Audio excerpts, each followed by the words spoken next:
Welcome to special analysis. నేను రమ మండవ. ఈరోజు అనాలిసిస్‌లో భాగంగా మనం తీసుకోబోతున్న టాపిక్ ఏంటంటే, ఈరోజు అనాలిసిస్‌కి నేను ఒక టైటిల్ పెట్టున్నాను. ఏదైతే 'శభాష్ లోకేష్ ఉండవల్లి పొగడ్తలు' అని చెప్పేసి టైటిల్ పెట్టాను. పాపం జగన్ ఈ వికెట్ కూడా ఔటేనా అని చెప్పేసి ఇంకొక టైటిల్ పెట్టడం జరిగింది. ఆ అంశం గురించి మనం ఈ రోజున డిస్కస్ చేసే ప్రయత్నం. ఉండవల్లి అరుణ్ కుమార్ సుదీర్ఘ రాజకీయ చరిత్ర ఉంది ఆయనకి. గోదావరి జిల్లా నుంచి రిప్రజెంట్ చేస్తూ పలుసార్లు ఎంపీగా కూడా పనిచేశారు.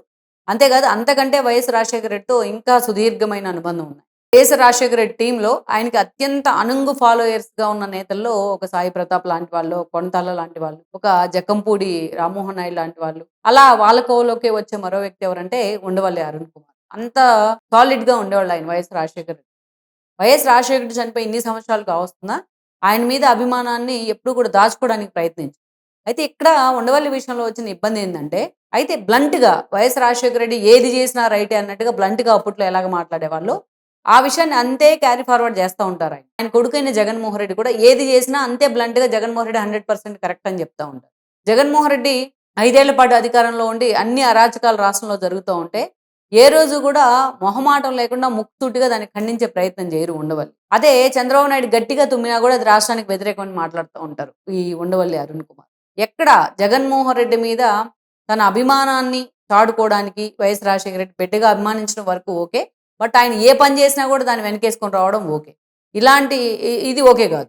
సో అలా ఎన్నో సార్లు జగన్మోహన్ రెడ్డిని ఆకాశానికి ఎత్తేసే ప్రయత్నం చేశారు ఉండవల్లి అరుణ్ కుమార్. సో అలా టీడీపీ క్యాడర్‌కి కూడా ఎన్నో సార్లు ఆయన టార్గెట్ అయ్యారు. పదే, పదే, పదే, పదే, పదే ఆయన ఏదైతే రాజశేఖర రెడ్డిని గుర్తు చేసుకుంటూ జగన్మోహన్ రెడ్డిని ఆకాశానికి ఎత్తేసే విధానం ఎన్నో సార్లు విమర్శల పాలు కూడా అయింది. ఆయన సోషల్ మీడియాకు ఒక ట్రోలింగ్ ఐటెమ్‌గా కూడా మారారు చాలా సార్లు. నాకు అర్థం కానిదేంటంటే, రాష్ట్ర విభజన అంశం మీద ఆయన ఒక కేస్ వేశారు. మరి ఆ రోజు లగడపాటి రాజగోపాల్ లాంటి వాళ్ళు పెప్పర్ స్ప్రే తీసుకెళ్ళి అంత ఫైట్ చేసి పార్లమెంట్‌లో ఆ స్థాయిలో ఆయన ఆ రోజు ఒక చర్చకైతే కారణమయ్యారు. మరి ఆ రోజు వీళ్ళు ప్లకార్డులు పట్టుకొని నుంచోవడం తప్ప వీళ్ళు ఏం చేయగలిగారనేది నాకు తెలీదు. బట్ రాష్ట్రం విడిపోయిన తర్వాత వీళ్ళు ఆ రోజు కాంగ్రెస్‌లోనే ఉన్నారు. రాష్ట్రం విడిపోయిన తర్వాత ఆ విభజన చట్టవిరుద్ధమని కేసేశారు. అది ఇప్పటికి ఆ కేసు కొనసాగుతూనే వస్తుంది. తనకు గుర్తొచ్చినప్పుడల్లా దాని మీద ప్రెస్ మీట్ పెడతా ఉంటారు. మీరంతా ఫైట్ చేయండి, మీరంతా ఫైట్ చేయండి అని చెప్పి. అప్పుడు వీళ్ళు కాంగ్రెస్‌లో ఉండి ఏం చేశారు మరి? వీళ్ళందరికీ సోనియా గాంధీతో సన్నిహిత సంబంధాలున్నాయి. ఆ రోజు బిల్లు ఆపే ప్రయత్నం చేయొచ్చు కదా! సో, ఇప్పుడు మీరెందుకు ఫైట్ చేయట్లేదు ఈ అంశం మీద అని మాట్లాడుతా ఉంటారు. అదేమంటే లాయర్ కాబట్టి లా పాయింట్‌లన్నీ తీస్తూ ఉంటారు. సో, ఇక్కడ ఆయన విషయంలో నాకున్న ఒక్క ఇష్యూ ఏంటంటే, వైఎస్ రాజశేఖర రెడ్డి మీద అభిమానం ఉంటే ఉంచుకోవచ్చు. ఎందుకంటే తనకు రాజకీయాల్లో లిఫ్ట్ ఇచ్చే ప్రయత్నం చేశారు కాబట్టి. బట్ జగన్మోహన్ రెడ్డి చేసిన అరాచకాలను, ఆయన చేసిన తప్పిదాలను ఎప్పుడు కూడా ఎత్తి చూపడానికి ఆయన ట్రై చేయలేదు. మరి వైఎస్ రాజశేఖర రెడ్డి అంత అనుంగు ఫాలోయర్ గదా! అంత క్లోజ్ గదా! అలాంటప్పుడు విజయమ్మని, షర్మిలాని జగన్మోహన్ రెడ్డి రోడ్డుకి ఈడుస్తా ఉంటే కేసుల పేరుతోని ఎన్‌సీఎల్‌టీలో కేసులేసి మరి ఎప్పుడు కూడా ఉండవల్లి ఎందుకు జగన్మోహన్ రెడ్డి వార్న్ చేసే ప్రయత్నం చేయరు? అంటే ఈయనకు కూడా జగన్మోహన్ రెడ్డి అంటే భయమన్నట్టు. సో, అలాంటి ఉండవల్లి ఈరోజు మాత్రం నిన్న మొన్న కూడా ఒక ఇష్యూలో ఆయన అడ్డంగా ఇరుక్కున్నారు. టీడీపీ సోషల్ మీడియా ఆయన్ని ఏకిపాడేసి. ఎందుకు ఇరుక్కున్నారు అంటే అంబటి రాంబాబుని ఆయన మీద వెండెట్టా తీసుకోవాలనుకుంటుంది ప్రభుత్వం. ఆయన్ని చిన్న కేసుకు, పెట్టి కేసుకు తీసుకొచ్చి రాజమండ్రి సెంట్రల్ జైల్‌లో పెడతారా అని చెప్పి మాట్లాడారు. మరి చంద్రబాబు నాయుడు పెట్టినప్పుడు ఈయన ఎక్కడున్నాడు? ఎక్కడ పడుకొని నిద్రపోతా ఉన్నాడు? చంద్రబాబు నాయుడుని సెంట్రల్ జైల్‌లో పెట్టలేదా? కేసేయలేని చోట కేస్ క్రియేట్ చేసి నంద్యాల పర్యటనలో ఉన్న చంద్రబాబు నాయుడుని అర్ధరాత్రి అరెస్ట్ చేసి అక్కడి నుంచి రోడ్డు పొడుగుతో తీసుకొస్తా ఉంటే మొత్తం టీడీపీ క్యాడర్ ఆయన అమ్మోళ్ళు ఎక్కడికక్కడ అడ్డుపడే ప్రయత్నం చేసి వాళ్ళని లాగి అవతల పడేశారు. ఆఖరికి జైలు దగ్గరికి వెళ్ళిన తర్వాత కనీసం తన కొడుకైన లోకేష్‌ని తనని కలవనివ్వలేదు. లోకేష్ ఆ రోజు 2 కాళ్ళ మీద కూర్చొని కింద నడి రోడ్డు మీద కాళ్ళ మధ్యలో తలబెట్టుకుంటూ కన్నీళ్లు పెట్టుకున్నారు. అవన్నీ ఉండవల్లికి తెలీదా? ఆ ఫ్రేమ్ ఎక్కడా చూడలేదా ఉండవల్లి? సో, ఇది ఆయన మాట్లాడిన తర్వాత అంబటి రాంబాబుని సెంట్రల్ జైల్‌లో పెడతారా అని, అది కూడా అంబటి రాంబాబుని పరామర్శించిన తర్వాత వచ్చి బయటకొచ్చి మాట్లాడారు. మాట్లాడిన తర్వాత ఈ అంశం కూడా వైరల్ అయింది. ఇది టీడీపీకి టార్గెట్ కూడా అయ్యారు ఆయన ఈ క్రమంలో. అయితే లేటెస్ట్‌గా మొత్తానికైతే మీడియా ముందుకొచ్చారు. సో, కక్షలు, కార్పణ్యాలు వద్దు, వెండెట్టా పాలిటిక్స్ వద్దు.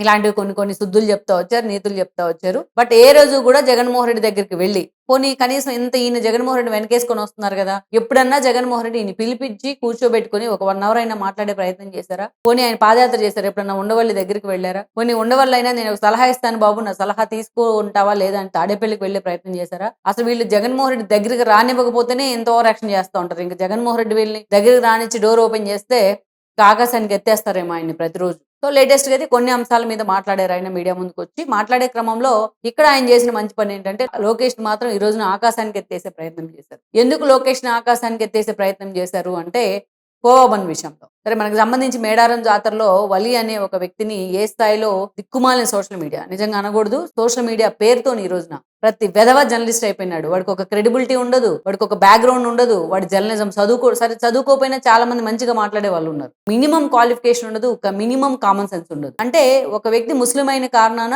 అతని మతాన్ని తెర మీదకి తీసుకొస్తారా మీరు? అతని మతం అతనికి అడ్డుగా మారుతుందా? అతని పిల్లల్ని పోషించుకోవడానికి, అతని ఫ్యామిలీని పోషించుకోవడానికి? ఈ దరిద్రం ఏంటి? కులాలని మతాలని రాజకీయాల్లోకి తీసుకొచ్చేది ఏంటి? వాళ్ళకి రాజకీయ రంగుపుల మీద ఏంటి? అతను ఎప్పటి నుంచో వాళ్ళ ఫ్యామిలీకి వారసత్వంగా ఉన్న వ్యాపారం చేసుకుంటా ఉంటే అతన్ని దారుణంగా ట్రోల్ చేసే ప్రయత్నం చేశారు వీళ్ళు. అందరి ముందు అతను ఒక విలన్ గా, దోషిగా నిలబెట్టే ప్రయత్నం చేశారు. అది చుట్టూ ఉన్న జనమంతా కూడా ఒక మాబ్ ఉంది, వాళ్ళంతా నిజమేననుకుని అతని మీద దాడి చేసి అతనికి ఏమన్నా అయ్యి ఉంటే ఏం జరుగుండేది? అంత దారుణంగా అతను థ్రెటన్ చేసే ప్రయత్నం చేస్తే అతను ఆ కోవాన్ని వాళ్ళ ముందు తింటున్న ఒక విజువల్ చాలు ఎంత ఆ హ్యుమానిటేరియన్ గ్రౌండ్స్ లో నిజంగా కన్నీళ్లు పెట్టుకునే సందర్భం అది. ఎంత దారుణంగా అవమానించారంటే అంత దారుణంగా అవమానించారు. సరే, ఓవరాల్ గా మనం చూసాం తెలంగాణ ప్రభుత్వం ఈ ఇష్యూలో ఎక్కడా ఇన్వాల్వ్ కాలేదు, అతని కర్నూలు. సో ఈ ఇష్యూ వైరల్ అవుతున్న తర్వాత ఇంకా దాన్ని సమర్థిస్తూ ఉన్నారు సిగ్గు లేకుండా కొంతమంది జర్నలిస్టుల పేరుతోని. మీరు జర్నలిజం పేరు పెట్టుకొని డబ్బులు సంపాదించాలనుకుంటే చాలా మార్గాలు ఉంటాయి. నలుగురికి ఒక మంచి మెసేజ్ ఇచ్చే అవకాశం జర్నలిజంలోనే ఉంటుంది. కనీసం మిమ్మల్ని చూసి ఒకరిద్దరన్నా ఇన్స్పైర్ అవుతూ ఉంటారు. అలాంటి వాళ్ళకి మీరు ఏం మెసేజ్ ఇస్తున్నారు? ఇంకా మతాల మధ్య, కులాల మధ్య ఎందుకు చిచ్చు పెడతా ఉన్నారు? వాడెవడో ఎర్రకోట మీద దాడికి పోతేనో, లేకపోతే ఇంకోటి చేస్తేనో ప్రతి ఒక్క ముస్లింకి దాన్ని ఆపాదించే ప్రయత్నం చేస్తారా మీరు?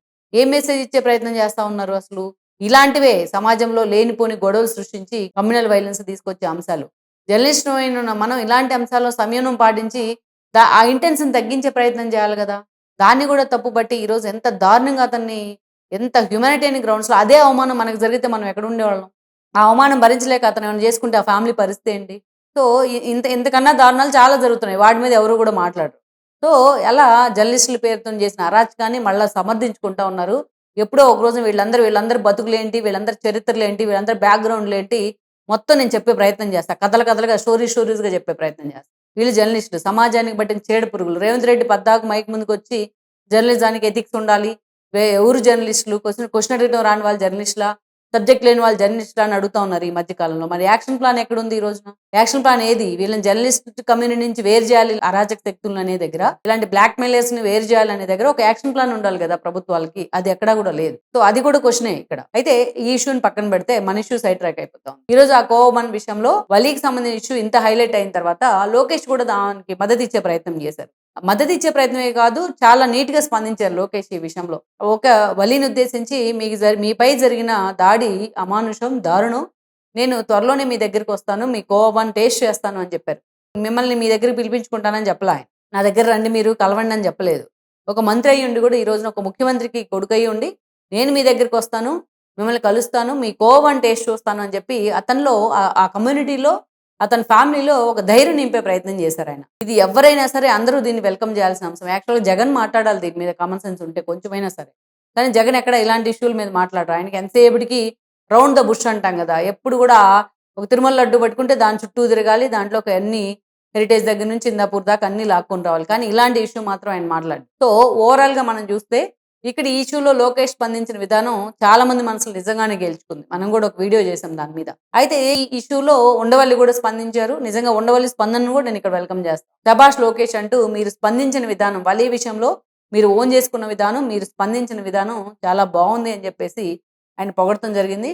సో ఈ విషయంలో మాత్రం ఉండవల్లిని మనం కూడా పొగిడే ప్రయత్నం అయితే చేద్దాం. ఉండవల్లి కనీసం ఒకసారన్నా ఎప్పుడు ఆయన గుర్తొచ్చిండ అమావాస్యకి, పౌర్ణమి కన్నా ఇలాంటి వాస్తవాలు గుర్తించి, ఎందుకంటే తను చెప్తే ఒక నలుగురు వినే పరిస్థితిలో ఉంటారు కాబట్టి సమాజానికి కనీసం ఏ ప్రెస్ మీట్తోనో, ఇలాంటి మీడియా మాధ్యమం ద్వారానో తెలియజెప్పే ప్రయత్నం చేస్తే అసలు ఏం జరిగింది అనేది కూడా చాలా మంది తెలుసుకునే అవకాశం ఉంటుంది.